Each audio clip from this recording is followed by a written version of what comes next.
How are we doing, everybody? I am Jeff Hoke. That is Chris Henrique and Kevin Perdios. And this is Shorthanded Takes, a Boston Bruins podcast brought to you by Couch Guy Sports, sponsored by Shocked Energy and Exogun.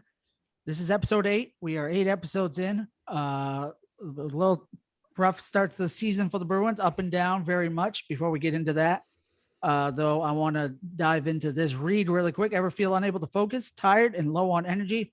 We understand that feeling. We understand it so well that Shorthanded Takes a Boston Bruins podcast is brought to you by Couch Guys Sports Network and sponsored by our friends over at Shocked Energy. Shocked Energy is a drink made for gamers by gamers. Head over to www.shockedenergy.com and use the promo code CGSN for 10% off your order today. That is promo code CGSN for 10% off your order.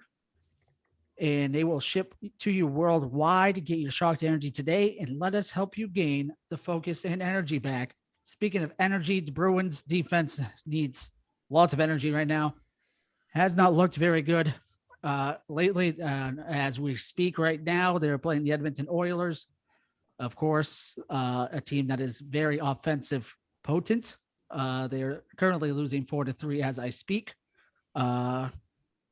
Kevin, we talked about it a little bit before.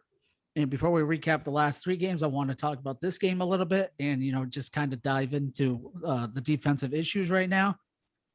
There seems to be a lot of, I don't know how to put it, just defensive lack lately here in the they look good against Ottawa, but that Toronto loss 2 games ago, they looked horrendous defensively.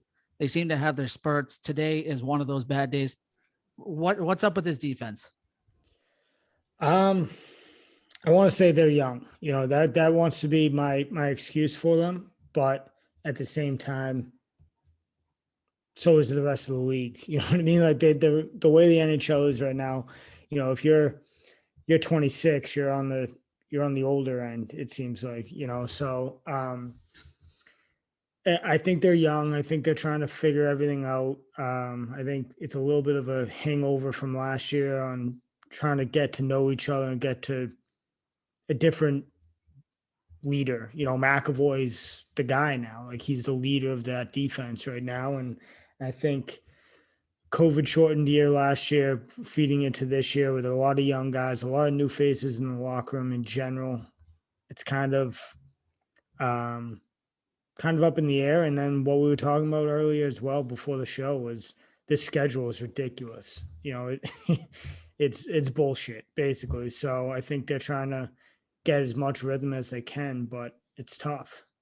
And we will dive into that scheduling a little bit later. We have a special guest coming on, and we'll go over that when that time comes. Chris, I want to go to you for a second. Defensively, obviously, they haven't looked very well. You look at the top pairing defensively, it's Forber and McAvoy.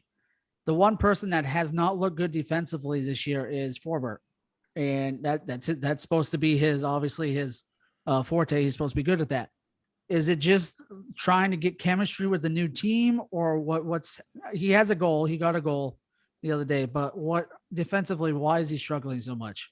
Well, I think chemistry won, and it's hard to gain chemistry when you are. We know we're going to talk the schedule, but look at their schedule.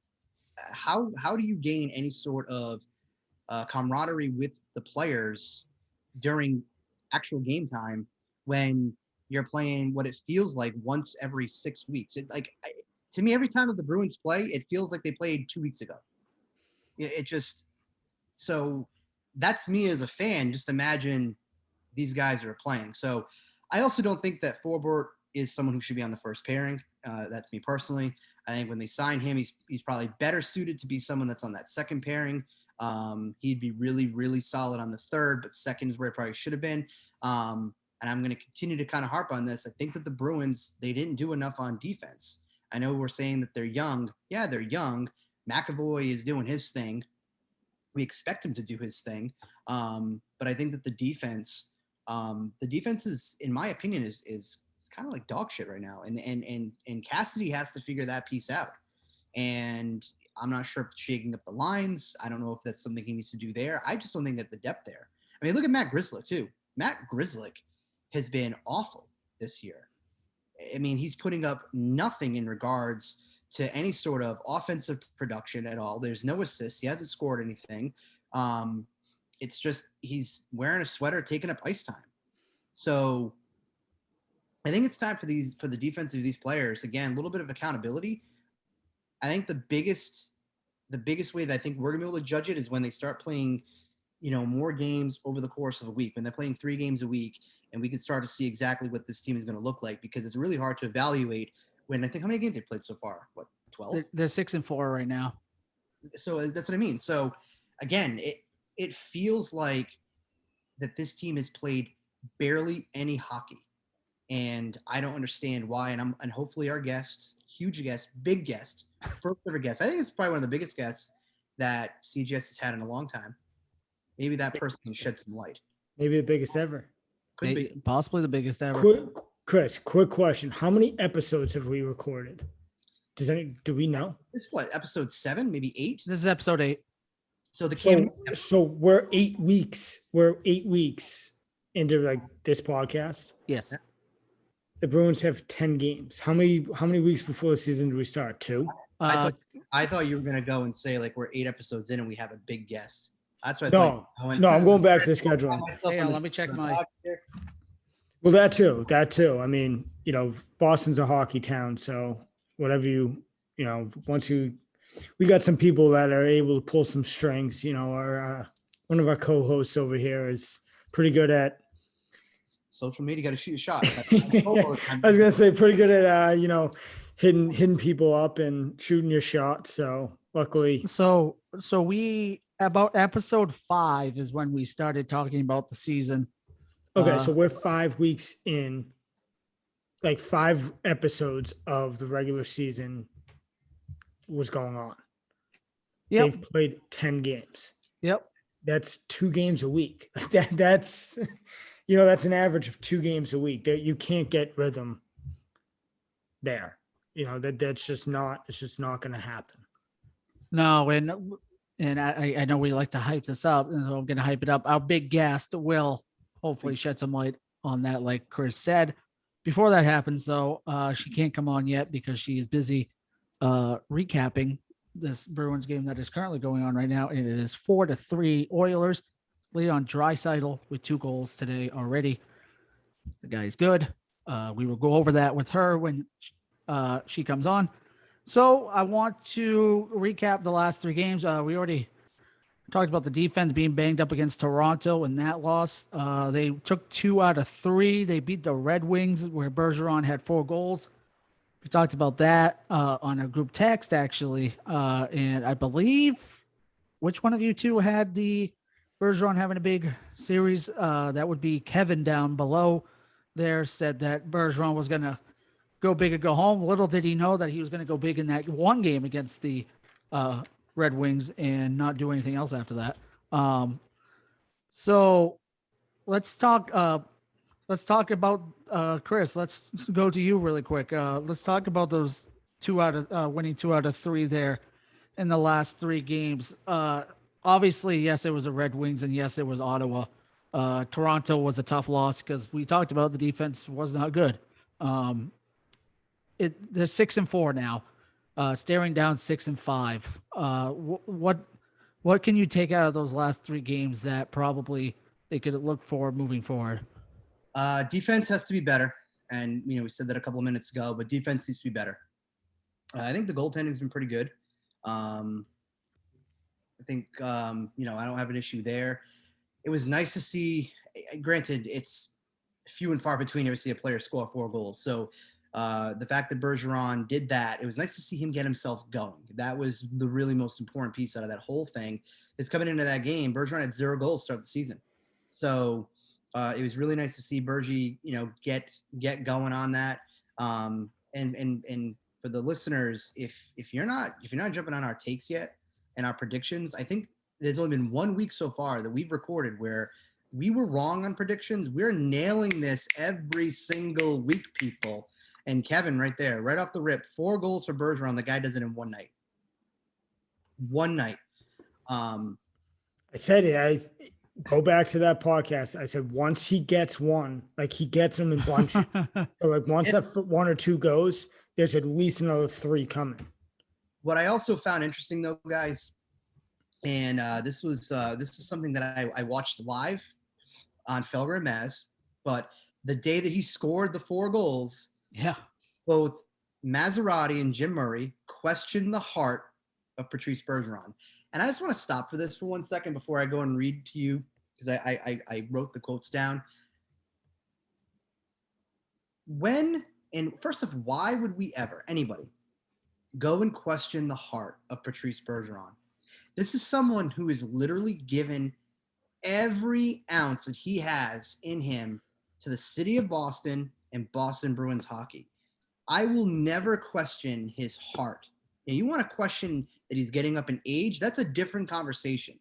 But let's not confuse heart and age. Those two should not even be in the same conversation. If you want to say that because he's 35 and he's getting up there, that obviously from a talent standpoint, there's going to be a change, fine. That's a different conversation. But the fact that these two had the balls to go and question the heart of Patrice Bergeron, the captain of this team, someone who is literally given it all, laid it on the ice every single year, plays hurt, for Maz to go and say, I'm worried, quote, I'm worried his heart might not be in it, not the same guy, a lot of miles on him, a lot of tread. Well, that ending right there refers to your age, not your heart.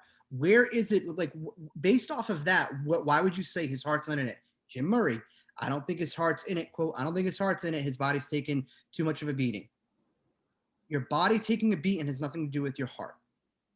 Okay. Now, if you want to go and maybe question the fact that Bergeron is in a lame duck year for his contract and he could walk, that he could go to another team, you know, they were surmising that potentially that he could go and sign with Montreal to end his career. And because he's from Canada, or that he could just retire. Fine. That's again, different conversation. And like, I like Felger and Maz. I watch them and listen to them religiously. I have a lot of respect for what they do. I understand a lot of what they do. They stir the pot.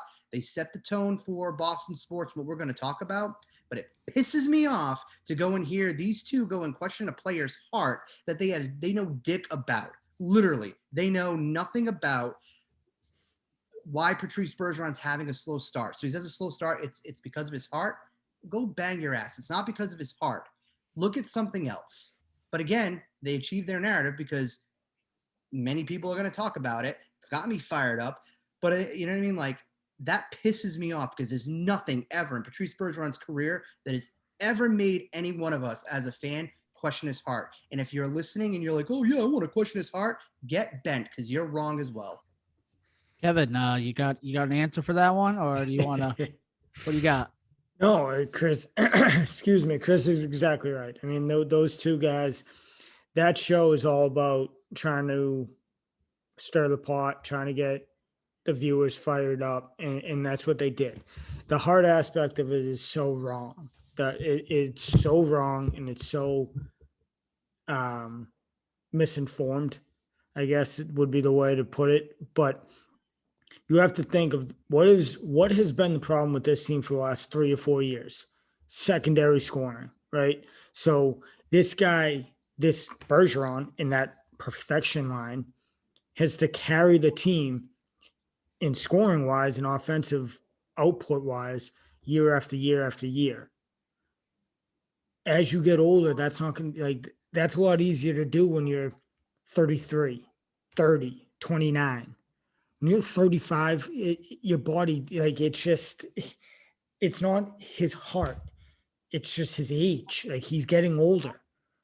The weight, like, and they're still putting the same amount of pressure on him as he was when he was 30, 30, 29 even, so go back to the 2011 Stanley Cup team, that's when it really started to be like, all right, he's turning into the guy. Like, he is this heart and soul of the team. My man, that was 10 years ago. Like, you know what I mean? So, like, you can't question his heart. This dude has done everything for Boston. So I'm a little older than you guys too. And like, I remember, like, I can remember Patrice Bergeron being, what was it, like 18, 19 years old that he came up. Like, Yeah. it feels like he's been here forever. You know, when we talk about as fans, and sometimes you're looking for content, you want to talk about, okay, well, the Mount Rushmore right now of Boston sports, David Ortiz, would have been Tom Brady. But Patrice Bergeron, like, his face would have to be there, like, because he's been Boston Bruins hockey. He's been the face of the Boston Bruins. Even when Chara was the captain, like, it was Patrice Bergeron's team. And it just blows my mind. And you said it perfectly, misinformed.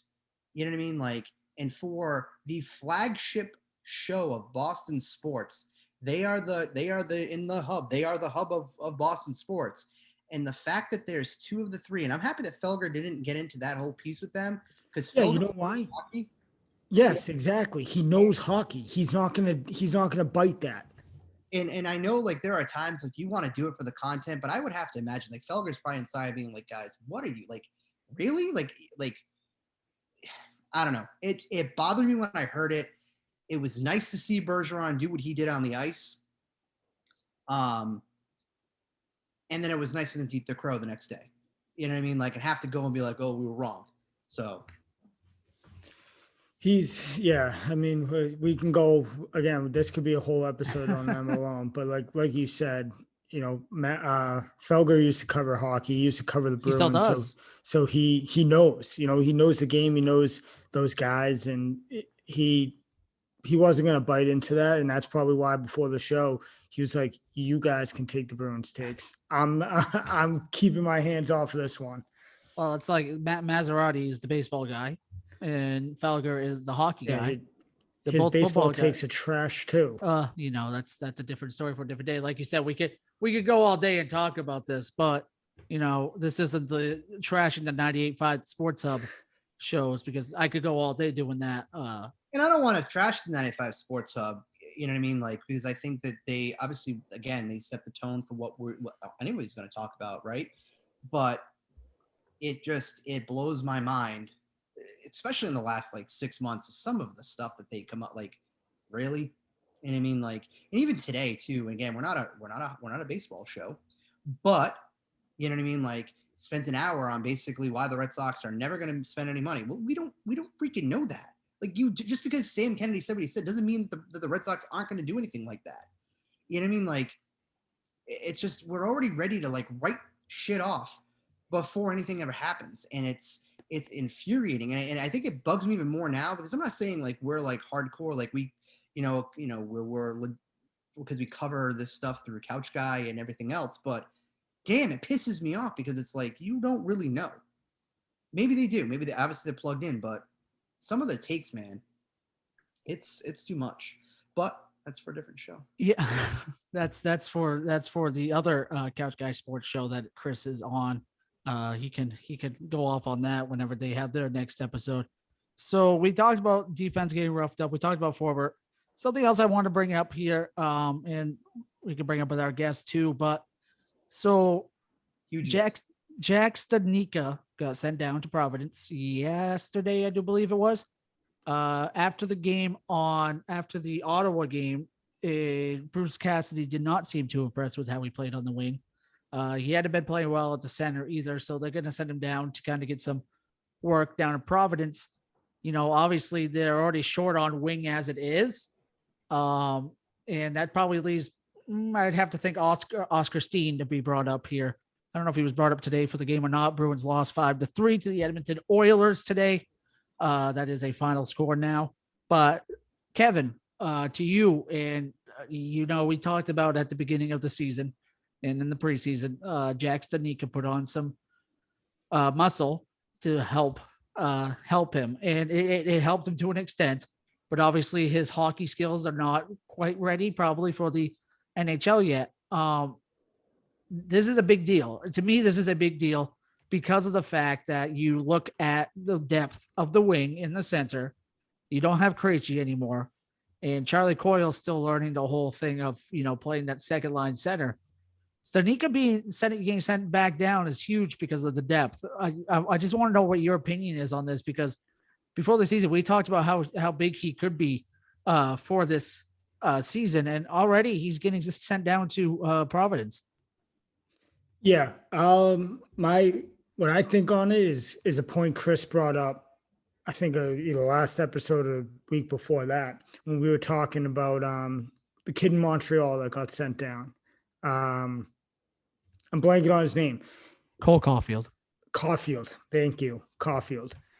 This very well could be a combination of the schedule and him not getting going. What's Providence schedules look like? Like how many games are they playing, a week? This could be, hey, we need you just playing to get going. Our schedule is, very slow right now. Go down there, get your feet underneath you, get going here, get the motor running, and then you'll be called right back up. Because like you said, he's I think he's only played in four or five games this year, anyways. So this could very well just be trying to get him moving, get him going. And I'm not going to read too much into it because I do think, yes, they're probably not fully happy with how the first handful of games have gone with him. I think he maybe has 1 point, 2 points, if that. I don't think he's found the back of the net yet, anyways. So they're probably just trying to get him going. I think that's going to be my take, and I'm going to leave it at that. He'll be back up as soon as the schedule picks up, and as soon as they find out he's scoring 2 goals a night down there. So Chris, I'll toss it to you here for a second. So I'm not sure. I hadn't seen if they called up Oscar Steen or not yet, but that would be the only really other person you call up in this kind of situation. Is there, because the wing depth down in Providence, like I said, isn't the best right now, and who else is out there on the roster that could fill in for Studnicka? Obviously, I don't know who. I didn't see who they had on the line today. Anyway, but I said it about with Kevin. I said that it's a big loss sending him down because of the depth issue. This team is so not good at depth right now. What is it going to take for them to get Studnicka back to where he needs to be? Because like I said, the depth is horrible right now. Well, I mean, when they initially called him up, I think Castor said it was a quick trial. And I think that if a lot of fans were reading into it more than what that was, and assuming he's going to be up here for a while, I think obviously you're seeing the byproduct of that. So I think ultimately it's Nick Foligno's coming back, and he's coming back off his injury. So they're hoping that they're gonna get him back, and that he can be at full health, and he can begin to produce for them in the bottom half of their lines. But yeah, to your point, guys, I mean, I know we're only 10 games in, and it feels like this season has gone on for a while because of how long in between they play. And again, 10 games, now 11, because they just lost to Edmonton tonight, 5-3. Secondary scoring is a problem. It's I think the defense is their number one problem right now. I felt coming into the season, guys, I said it was goaltending, right? And goaltending has been really good. So now I also mentioned that I felt the defense was a little bit rough. So I think defense is an opportunity. I have Seinfeld on in the background, and George Costanza just walked in wearing all velvet. I think secondary scoring, though, is a problem, and we're seeing that. They're not getting that, and it's, again, look at the game tonight too. So you have a lot of vets on this team too. You don't have a lot of young youth infused players that's infused with your lineup. So I'm not saying they need to go out and start making trades. Said that, I wonder if Sweeney is starting to do his due diligence and saying, okay, you know what, maybe I didn't do enough in free agency. What's available? What can I bring in here? Because again, super early here, but secondary scoring doesn't get better and their defense doesn't get better, and this team begins to just kind of tread water, we might expedite the whole Sweeney exit process out of Boston a lot sooner. And I don't want to bring that up as the narrative, but again, this is someone who needed to come in and he needed to make some changes, and he didn't do much. He had a lot of vets. I'm not saying there's a guy in San Jose named Timo Meyer waiting to be traded to the Bruins, but there might be a guy named Timo Meyer waiting to be traded to the Bruins if that were to help out. Now I know a friend, Matt Burnett, would not like that because he is for a San Jose Sharks fan, but that would be a fantastic addition to the Bruins community, and everyone would love that. That being said, let's move on. The return of Tuukka Rask. And Kevin, I'm gonna toss to you on this one. You do love some Tuukka Rask, I know. You're a big Tuukka Rask fan. So Twitter the other day caught a photo of Tuukka Rask back on the ice at Warrior Arena before Bruins practice, getting ready and practicing and rehabbing from his hip injury. Now, a lot of speculation has been going around that he could come back to play for the Bruins, but also speculation of the fact that he could be playing for the Olympic team, his home country's Olympic team for the Winter Olympics. That was another one that was put out there because he's due back in January, I believe, if all goes well. So the Finnish Olympic team, not saying he'd be a starter for them, but he would be on their team if they chose to have him. What does the return of Tuukka Rask mean to you? Obviously, I know what you're going to say. You're probably going to say it's overblown and overhyped right now because it's still early. But I'm going to let you take the floor and tell us what you think about this whole Twitter bonanza of Tuukka Rask being back. Oh yeah, you just took my take for me, dude. So I don't know what else to say. No, I mean, there's a lot to unpack there. Like Chris touched on it earlier. I think so far this year, the goaltending has been pretty good. So it raises a conversation of if it continues this way, if the goaltending seems to be pretty solid overall, what do you do when he comes back? How do you approach that? Does one of the goaltenders get flipped to help fill the secondary scoring need, the defensive need? Who knows?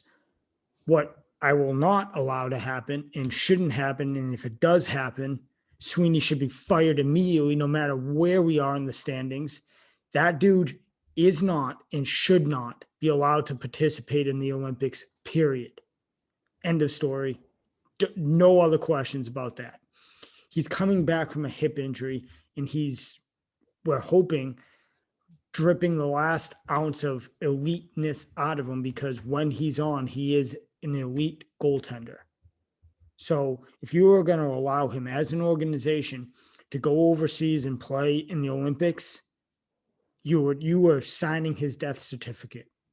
So that's on them.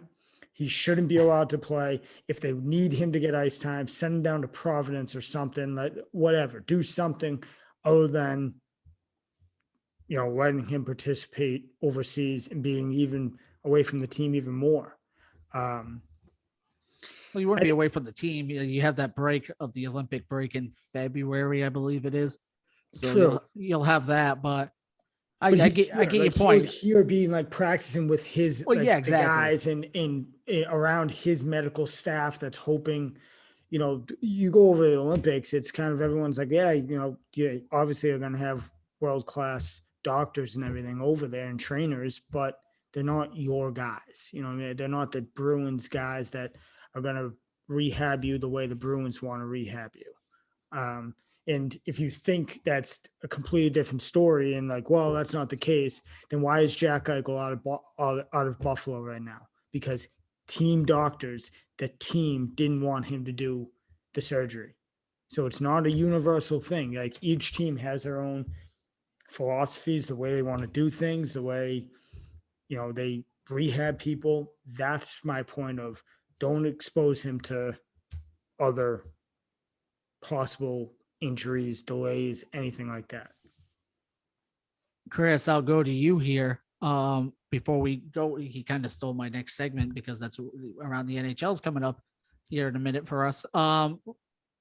What is your take on Tuukka Rask being back? I'm sure you've seen it on Twitter. I'm sure you've seen all the excited people, the Tuukka Rask fans. The Tuukka fandom is out there and strong right now that want him back because apparently the goalies aren't playing well, when it's just the defense not playing well, because that's how it goes. The reason why Allmark gave up 5 goals today is because the defense was absolute horrid garbage trash. That's a different one. So our guest will be hopping on, and I just got a text. Our guest will be hopping on in about 10 minutes. So to fill time here, Chris, I want to know what your take is on this whole Tuukka Rask situation. Obviously, I would think if he were to go into the Olympics, he'd be a backup goalie. Could be wrong, though, especially with the injury. But what is your take on the fact that he's now practicing and rehabbing, but the fact that he could also be going into the Olympics here? Yeah, I'm kind of with Kevin. I don't want to see him doing the Olympics piece. I'd obviously prefer selfishly for him to be fully ready to go if he comes back to Boston.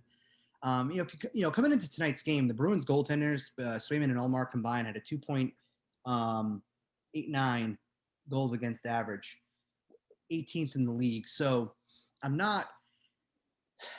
not terrible. And it just sucks because every time that a goaltender gives up a goal, and if you're on Team Rask, people are going to 100% going to go and equate that to bad goaltending when the defense has been one of the byproducts and the catalyst as to why these goaltenders have to work a little bit extra. Now, again, tonight against Edmonton, they played against a team that was first in their conference, high-powered offense. So defense got to be better. As for Rask potentially coming back, having him come back and having him practice, and he's wearing the Bees sweater, only is going to add to the intrigue. It's going to add to the conversation. It's only going to have, it's going to create great content for us to kind of talk about. I think right now, though, people got to understand that the goaltending situation is Ullmark and it's Swayman. Those are the two gentlemen that's between the pipes. Those are the guys that are doing their thing. And that's really what we're going to ride with. Now, Kevin was mentioning, if Rask comes back, potentially is there someone they could maybe trade to flip towards maybe getting a defenseman? I don't know if I really want to trade Swayman, a young goaltender, to get 1 year out of Rask, maybe 2, especially if Rask, you know what I mean? So, and to be honest with you, while I think that the Ullmark deal was a little bit much from an annual average standpoint, I'm not dealing him either to make room for Tuukka Rask. I'm really only making room for Tuukka Rask if Swayman starts to regress and struggle. Maybe we could send him down to Providence, get some time down there, which is, I guess, maybe what will probably happen. So, and do we really think that Rask is going to come in and be the savior, the hero? Honestly, you know what Rask is? Rask is Cam Newton going to the Panthers. It's people are just riding the wave of 5 years ago with Cam Newton and MVP and Super Bowl and Superman. No, Newton's done. And Rask right now in his career is probably a fringe starter to a backup. And we need to see what he looks like coming off of a major surgery. So before we start to anoint Rask back and we have a locker for him in the Bees locker room, let's just pump the brakes a little bit. And it's what's hard about that is that from a Bruins fan perspective, media perspective, Rask he's like the untouchable guy you can't criticize. And when you do, the masses come at you. I'm not ready to anoint this guy as the savior here. But I also, if he's going to come back, and then that's a legitimate thing that's going to come back, and I'm sorry, Tuukka, but I know it's the Olympics and all, but I need you to be ready for Boston Bruins hockey. Not to sound selfish, but I need you to be ready for Boston Bruins hockey and a cup run, and maybe you can be part of winning the cup. If you want to go win gold medals, go win gold medals. Go do that. But you need to decide what you want to do. You want to win a gold medal? Do you want to win a Stanley Cup? I'll phrase this question very, very kind of open. Is Tuukka Rask a Hall of Famer right now? That's a good question. I would have to honestly, legitimately look at his stats, have all that in front of me. I know Jeff just made a face. So on YouTube, you're gonna. But yeah, you're kind of maybe. I think we can. Add a Stanley Cup to that. If he add him, he wins a Stanley Cup. If he wins a cup, then I would. If he wins a cup, then yes. See that, but that's my point, right? So someone needs to sit down with him and be like, "Listen, what are the odds that you go overseas and you're going to beat Canada, Russia, United States? Yeah, what are the odds of that happening? You have a decent chance with the or you have a greater chance winning a Stanley Cup with the Bruins than you do gold medal. With that being said, our special guest is here. She is ready to go. I am going to hit admit right now, and I am going to toss it to Chris and Kevin here, and let them do the talking. And we have Marina. We have Marina from Barstool Sports here, coming on with us. And Chris, you're the one that got her on here. She is connecting to audio right now, and she is on right now. Coming on after the Bruins 5-3 loss to the Edmonton Oilers, a very tough loss to the Edmonton Oilers. Marina, welcome. I'm Jeff Hoke. That's Chris Henrique and Kevin Perdios. And this is the Boston Bruins podcast, Shorthanded Takes. And we're brought to you by Exogun. Chris, take it away. Well, first, thank you for being on the podcast. I appreciate you responding back. I was telling the guys before the show, you are the very first person in the news media, so to speak, that I've ever tried to interview before. So I'm nervous as shit right now. No, I'm kidding. First, jump right into it. So tonight, Bruins, the pregame ceremony at Colby Cave. Just kind of give me your reaction to that. Well, first, thanks for having me. But yeah, that was super emotional. Tears in my eyes. I think Bruce Cassidy said earlier he was just such a great kid, and so whenever anything that tragic happens, you feel for the family, you feel for the teammates and everybody. I thought it was a great way to honor him. I know he has a memorial fund, and I know some of those sticks they'll be auctioned off. I think it's bruinsauctions.org. So you can go bid on those. But yeah, it was super emotional. But it's good to remember and good to honor. And, despite the outcome of the game, like we're all human, like this is life. So, but yeah, I thought it was a great way to honor him. Speaking Yeah. of the game real quick, what's your biggest takeaway from that game? Because we just kind of spoke about it between a couple of pieces, but what was your biggest takeaway in that loss? I mean, it's just self-inflicted. It's been the story of this year is that the defense just isn't living up to expectations, and it's tough to watch. It was such a winnable game, 3-2 going into the third, then you just give them two gifts. So it's tough. They beat themselves, and that's not what you want against a really good team. Winnable game, like I said. So it's frustrating. It's frustrating as a fan, right? Like Bruins fans, we have such high expectations, and so when these things are happening, when the other team isn't beating you, it's beyond frustrating, So it's kind of become the story of the season already, and I'm not too happy about it. Yeah, so kind of following up with that, we talked earlier with this, the scheduling seems to be a nightmare. It's a disaster. My take is I think that has a lot to do with, like you said, us beating ourselves. We're not getting really outplayed per se. I think we're just beating ourselves. Penalties, whatever it may be, falling asleep on defense.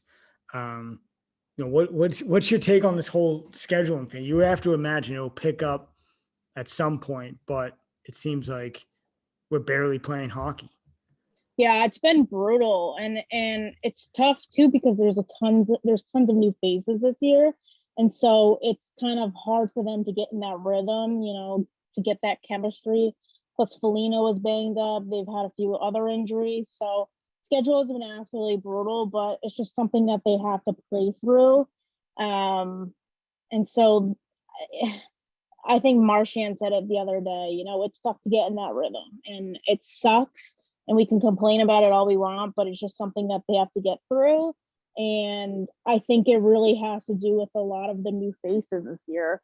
They're still getting acclimated to their teammates. They're still getting acclimated to the system. So I really think it's a lot of that. And so we are only 11 games in. So, 25 games in, if it's still like that, maybe it'll be a little worrisome, but hopefully they got a bunch of games coming up. They have a back-to-back this weekend. They got the Devils and the Habs, two beatable teams. So it's really about how they respond to the schedule, and because they can't change it, there's nothing they can do about it.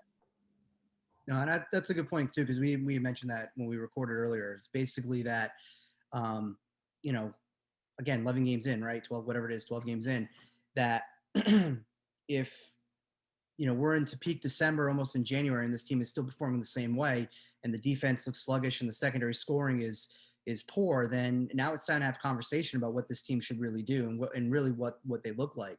I think what's concerning, though, is that from a depth standpoint, they're thin still. And they have a lot of aging players that's in the bottom half of their lineups. And, they're going to get Foligno back. It sucks kind of seeing a guy like Studnicka get sent down to Providence, but kind of like baseball, you know what I mean? Like a baseball player gets sent down, they got to get their reps and swings. Studnicka's the same way. You want to get him that playing time. So I guess really would be is, do you continue to see, like, do you think that Sweeney will go and maybe pull the trigger a little bit sooner if he continues to see this team kind of sputter, or do you think he'll let it go into December and January to really see what he has before making a depth move? Yeah, I think, if the bees start to go the other way, maybe he makes a move sooner rather than later, because like you don't know what Bergeron's future is going forward. So you almost want that last kick of the can. I do think it's still early. But like you said, the secondary scoring isn't there yet.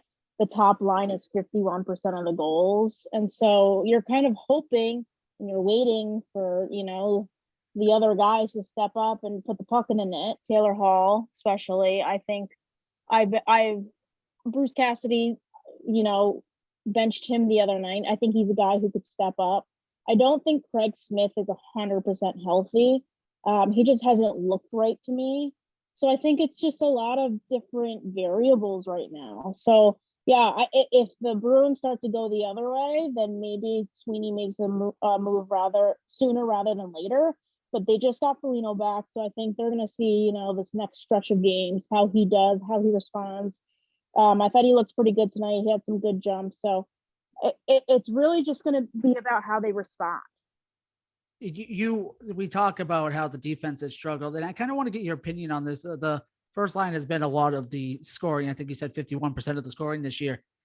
The second line, how what is your impression of Charlie Coyle at that center position in his first time doing it? Because he hasn't been doing bad, but I just kind of want to get what your thoughts are on that.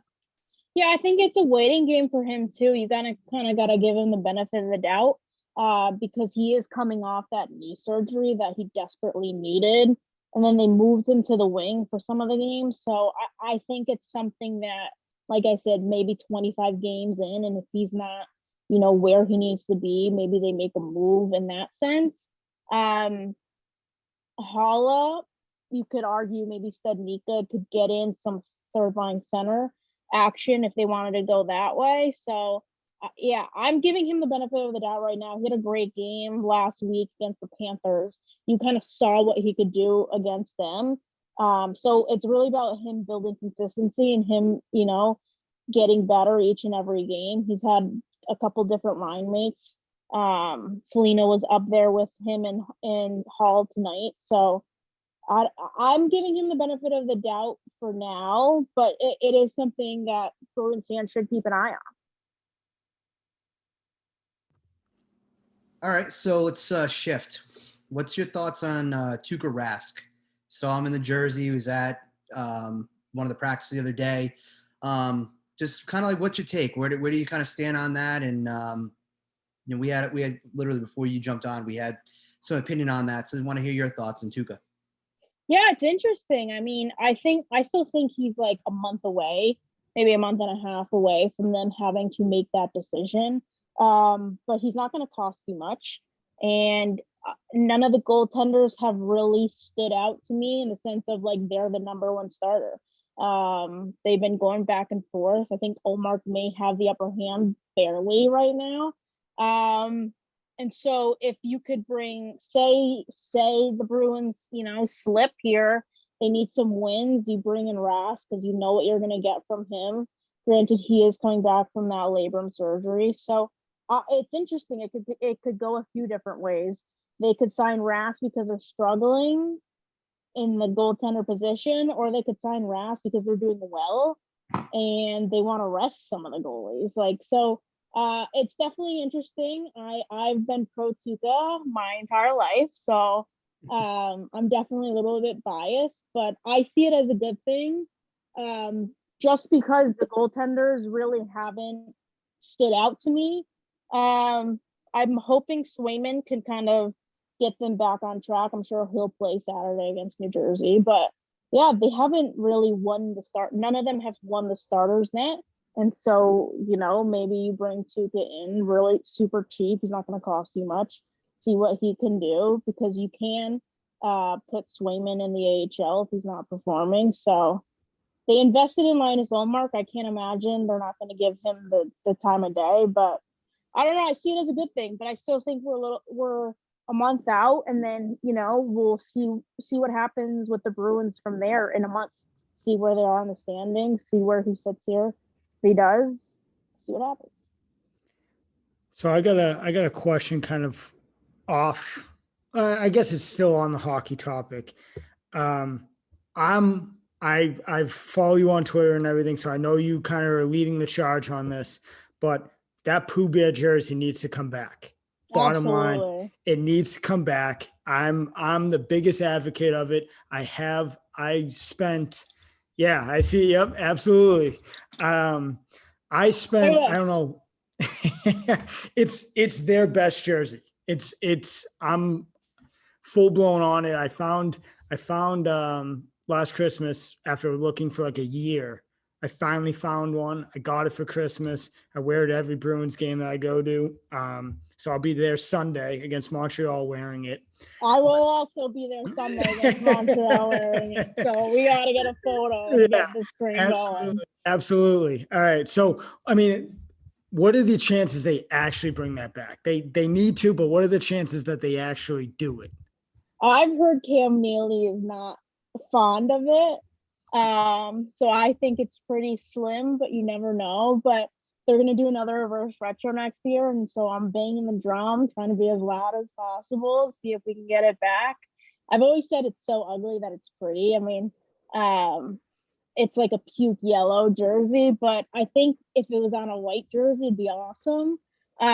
So yeah, I've been beating that drum, and the story behind it is pretty funny with Harry Sinden, his golf course down in Florida. So I'm basically an identical logo. So yeah, I've been beating the drum. We'll see. I think for me, it's nostalgia, one. And two, they were so bad when they wore it that I want to remember it as them being good, if that makes any sense. I want to see Bergeron bookend his career with the Pooh Bear, ending with the Pooh Bear. So yeah. Andrew Raycroft kind of just sticks in mind whenever I see it. So him and Big Joe Thornton. But they need to bring it back. Bottom line. Yeah, Raycroft said it best. Me and Raycroft talked the other day. Said it best, when they roll those out for a Saturday matinee game, like it's gonna be awesome. So yeah, I heard Neely doesn't like it, but I think if we continue to make some noise on social media, maybe they'll surprise us. Chris, you got anything? Yeah, so completely off topic as we kind of wind this down. I was doing a little research, try to get an idea of who you are. Obviously, follow you on Twitter, read your content, but your yearbook, your quote in your yearbook, I thought that was really cool. And it made me actually kind of think back to like when I graduated high school. If I could just go back in time, like I would change what I put inside there, because like when you think about it, like that just encapsulates like who you are over the long term. And if you guys aren't familiar, her post was no MBA, but they said I'm a baller, Wiz Khalifa. Why'd you choose that? What was about that you need to have that in your yearbook? Because I think that's awesome. Me and my best friend Madison, we were huge Wiz Khalifa fans. I know I wanted something different because you always have like the inspirational quotes in there. But yeah, I was such an asshole in high school, and like looking back on it now, it's so funny. Like me and my friends always joke about it. But yeah, I was just, if I could, sometimes I look on Facebook and some of the things I say in my Facebook memories, it's just like, who is this person? Like it's so funny how we can kind of go back and see how we were and like kind of see how we've grown. But yeah, I think I was just like, oh, I'm not going to go inspirational. I'm just going to take a line from a Wiz Khalifa song and use that. But yeah, it was pretty funny, and we still talk about it to this day. Other people have like Dr. Seuss quotes, and here I am with Wiz Khalifa, like no NBA, but they say I'm a baller. So I thought it was pretty funny. I could do it all over again. I would choose Skila, which was a little bit taller, which was a baller. That would be like my thing. Like one of my, at some point before I die, I'm going to sing that Skilo song at karaoke. Like that's my thing, but that's just me. But So as we wind down the podcast, episode 8 of Shorthanded Takes, a Boston Bruins podcast today with our very special guest, Marina Maher from Barstool Sports. Marina, we want you to get in on this. We do a little thing called penalty box, penalty shots, where we take hot takes, and if you don't do well, you get 2 minutes in the box. And Chris and Kevin have been red hot lately. Kevin just actually predicted last episode that Bergeron was going to have a big game, big 3 games, and he ended up having 4 goals against the Detroit Red Wings in that game. So the upcoming games this weekend are at the Devils and versus Montreal on back-to-back days. After that, they have a week off up until that Saturday. We talked about that schedule. So, Chris, we'll start with you. What is your hot take here for this next 2 games? I need Matt Grzelcyk to get going. Talked about him earlier in the podcast. He no goals, no assists. It's just a dude wearing a sweater skating around the ice right now. I need Matt Grzelcyk to start to get this thing going and start to give some meaningful minutes on the ice. I don't care if he needs to start a fight. I don't care if he needs to take a stupid penalty that gets the team going, as long as it results in a goal. I need Matt Grzelcyk this week to get it going, similar to like last week. And I think you sold Kevin short really quick, saying, Bergeron's going to have a big week.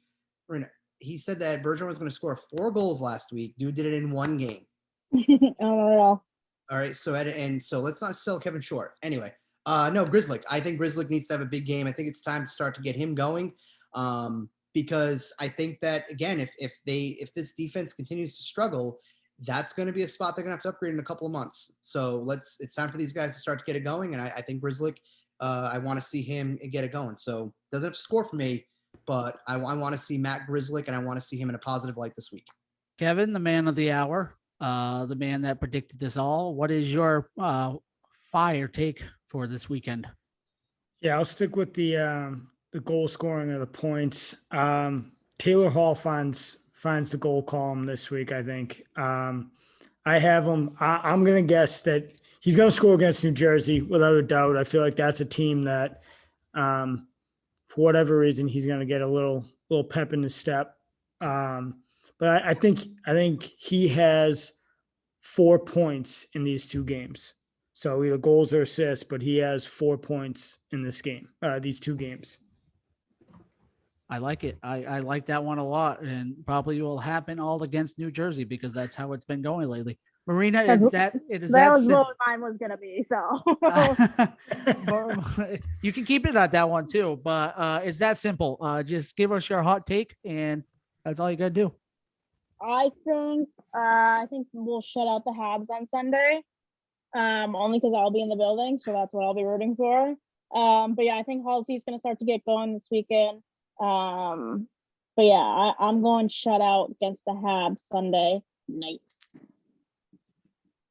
I love it. I love all the takes. I have written them down, and we will remember them for next time. You and Kevin will be in attendance on the game on Sunday. Hopefully you guys can get a photo. You guys wearing your Pooh Bear jerseys, because we need to get that going again.